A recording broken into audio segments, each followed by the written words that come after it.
Mark Turner had never thought silence could be so loud. It echoed through the small diner like a haunting melody, the hum of the old refrigerator, the buzz of the flickering neon sign outside, and the faint ticking of the clock above the register. It was past midnight, and the once busy, Sunnyside diner stood nearly empty. The smell of stale coffee and fried onions lingered in the air, mixing with the faint trace of winter that slipped through the cracked window pane. He sat at the counter, staring at the stack of unpaid bills spread before him like a deck of losing cards. The red stamps, final notice, overdue, delinquent, felt like tiny bullets hitting the same wound again and again. His hands trembled slightly as he ran them through his hair, now peppered with gray. Once, this diner had been his pride, the dream he'd built with his wife, Annie, before she passed away 3 years ago.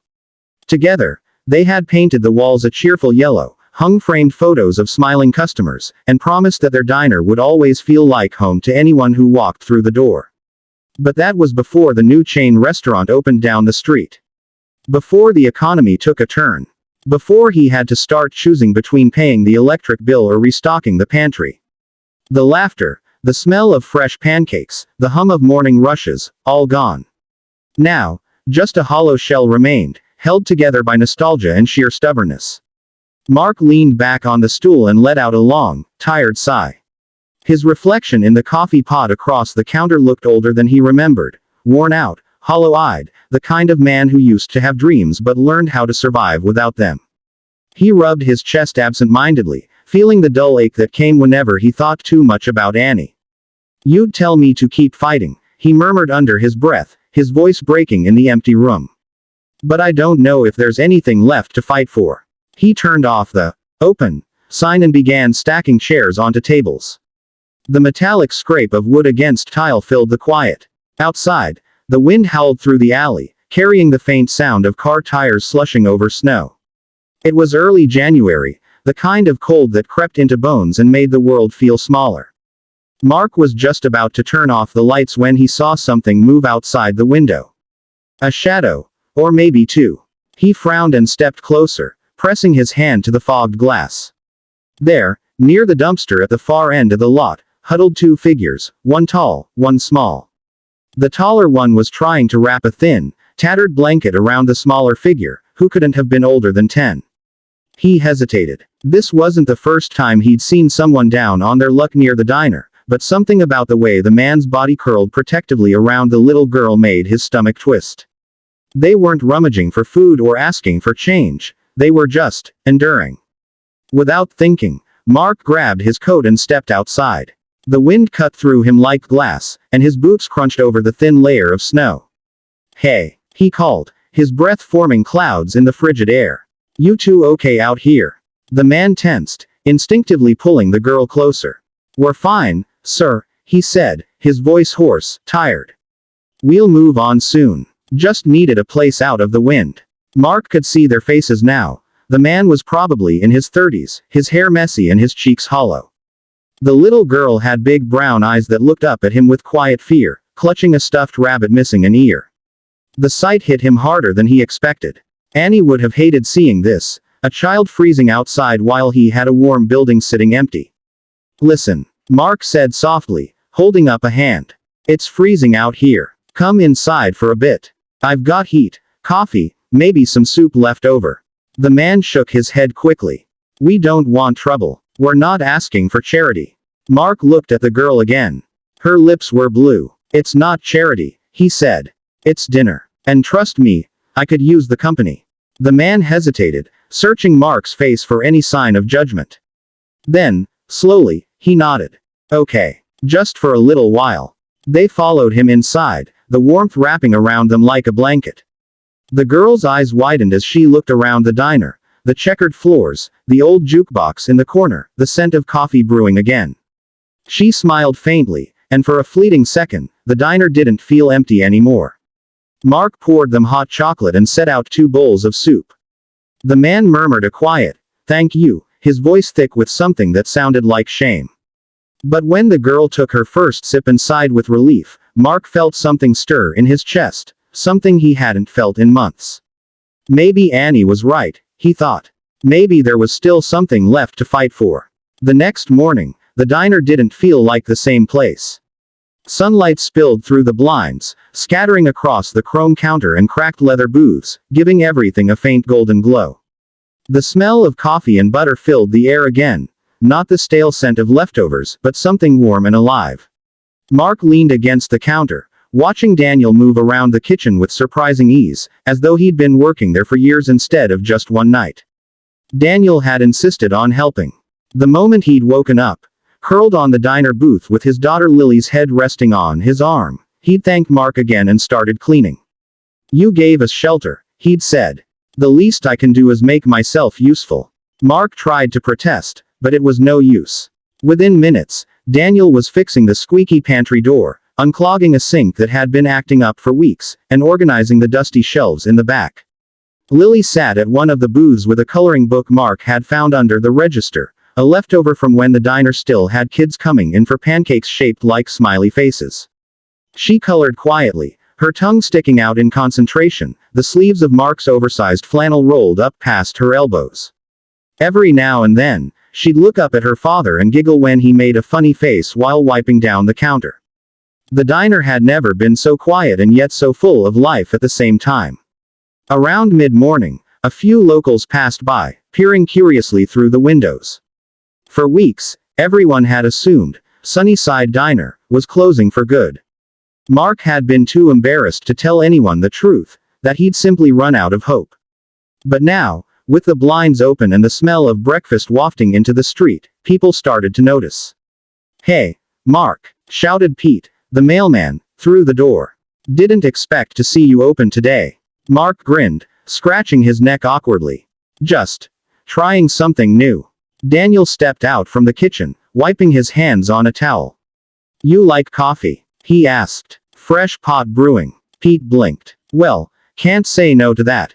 That was the beginning. Pete stayed for coffee, then Mrs. Dawson from the bookstore wandered in, saying she smelled bacon. A young couple came in out of curiosity. By noon, there were 6 people sitting at the counter, sipping coffee and eating pancakes that Daniel somehow managed to make taste better than Mark ever could. The laughter, the clinking of utensils, the faint hum of conversation, it all sounded like music. Mark caught himself just standing there, watching it all unfold with disbelief. A diner that had been one cold step away from closing was now alive again, because a stranger and his little girl. During a quiet moment, he leaned against the doorframe and said to Daniel, "You cook like someone who's done this before." Daniel chuckled, but there was a shadow in his eyes. "Used to," he said.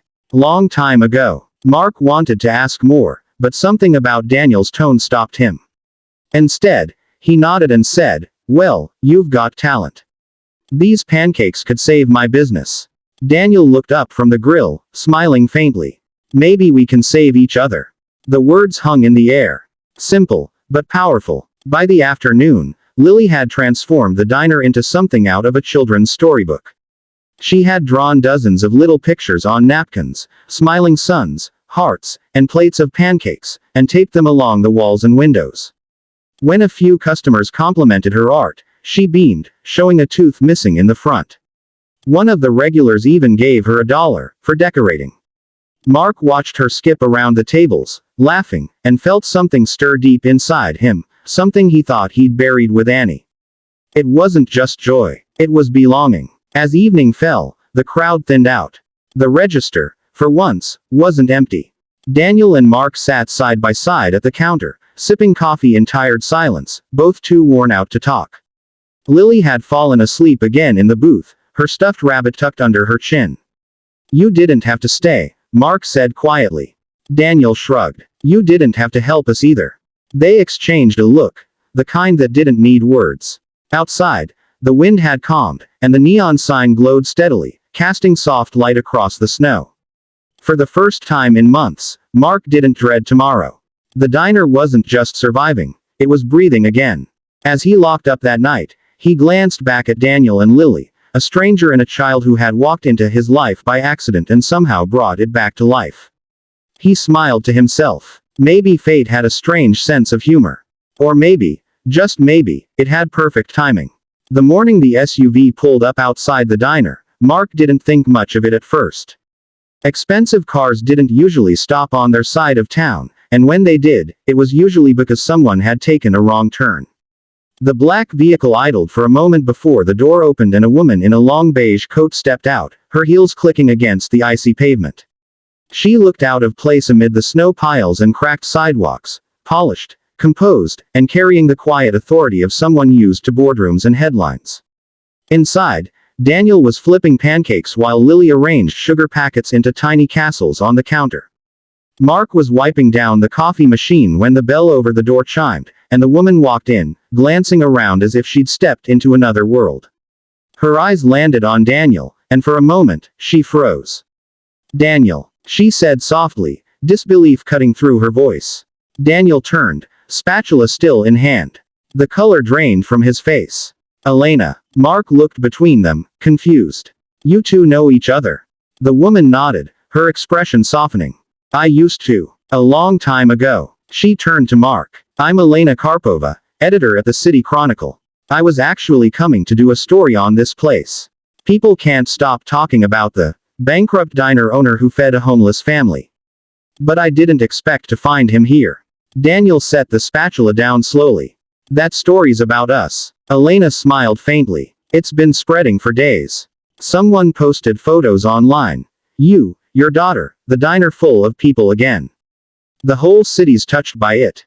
She paused, studying him closely. "I thought you disappeared, Daniel. After your wife passed, no one at the restaurant could reach you. You just vanished." Mark felt the air tighten between them. He'd suspected Daniel's story ran deeper than he'd let on, but hearing it confirmed like this, the mention of another life, another loss, made something ache in his chest. Daniel looked down at the grill, his voice barely above a whisper. "I couldn't stay. Everything reminded me of her. I lost myself. I lost everything. Lily and I had nowhere to go." Elena's expression softened, the professional detachment fading from her face. "And now you're here, cooking again." She glanced around the diner, taking in the cozy chaos, the smell of butter, the laughter, Lily's drawings taped across the walls. "You've rebuilt something, Daniel. You both have." Mark cleared his throat, still trying to make sense of everything. "So you were a chef before?" Daniel nodded, a hint of a sad smile touching his lips. "Head chef, actually, at Astor and Bloom." Mark nearly dropped the coffee pot. Astor and Bloom was one of the most talked about restaurants in the city. Elegant, expensive, the kind of place people saved up months just to visit. "You're kidding," Mark said. "Not anymore," Daniel replied quietly. "That part of my life is over." But Elena shook her head. "Maybe not. People are already asking about you. The story's going viral. There's a whole thread online about kindness, about second chances. The owner who gave shelter, the chef who found his way back, it's inspiring everyone." She smiled at Mark. "You've both done something special here." Mark blinked, the words barely sinking in. Viral. Him. This little diner that had been forgotten by the world just a week ago. The rest of the day moved like a dream. Elena took photos. Daniel cooking, Lily drawing at the counter, Mark pouring coffee for the small crowd that now seemed to grow with every hour. People came not just to eat but to see them, to be part of the story. One man dropped a check into the tip jar and said, "For the best breakfast and the best people in town." Another woman slipped Mark an envelope, whispering, "Keep the lights on." By evening, Mark sat at the counter with Daniel and Lily as Elena packed up her camera. "You'll want to be ready," she said. "Once this article goes up, things might never be the same." She wasn't exaggerating. Within 2 days, donations started flooding in. Former customers reached out, offering to help fix the roof or repaint the walls. Local news stations ran their own segments. The debt collectors called, this time to tell him his balance had been paid anonymously. When Mark asked who had done it, Daniel just smiled and said, "Maybe someone who believes in happy endings." Months later, Sunnyside Diner reopened officially, renovated but still holding its old charm. The same yellow walls, the same checkered floors, but brighter now, warmer. Daniel stood beside Mark as a full partner, his name etched next to Mark's on the new menu. Lily, wearing a tiny apron, handed out napkins to customers who laughed and called her the assistant manager. The diner was no longer just a business. It was a story. One about loss, kindness, and the strange, beautiful ways people could save each other. That night, after the last customer left, Mark stood outside, looking at the glowing sign above the door. Sunnyside Diner. It had never felt more fitting. He glanced through the window at Daniel and Lily laughing inside and smiled. For the first time in years, he didn't feel like a man waiting for something to go wrong. He felt like a man who had finally found home again, right where he'd least expected it.